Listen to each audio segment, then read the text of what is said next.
The 60th anniversary of President John F. Kennedy's assassination finds his family in the country at a moment many would not have imagined in JFK's lifetime. The Kennedy family has mostly withdrawn from electoral politics, with the notable exception of Robert F. Kennedy Jr., whose presidential campaign has been openly criticized by his relatives.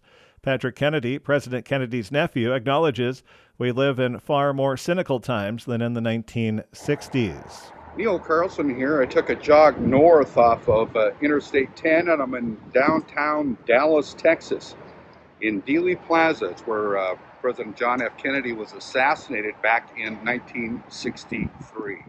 Look out on the street back there. That X on the street marks the spot where the fatal shot struck President Kennedy.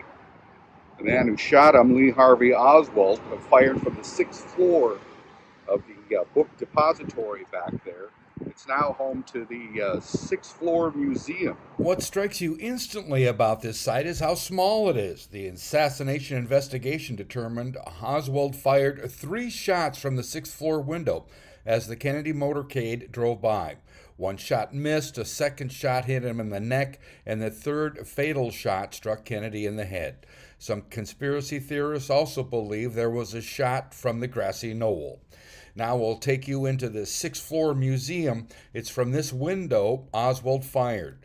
During my career, I interviewed 2 people directly involved in the assassination. Governor John Connally of Texas was sitting in front of Kennedy and was wounded.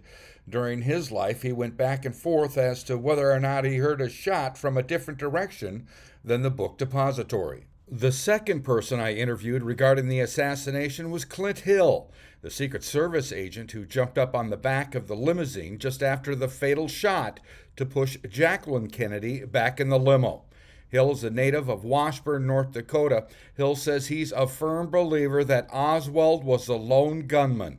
He points out that it's now been decades since it happened, and if there actually was a conspiracy, someone would have talked by now. The 6th floor museum at Dealey Plaza takes you through all the events leading up to and following the assassination of JFK that left a lasting impression on the memory of our nation. In Dallas, Texas, I'm Neil Carlson reporting for iNewZ.TV.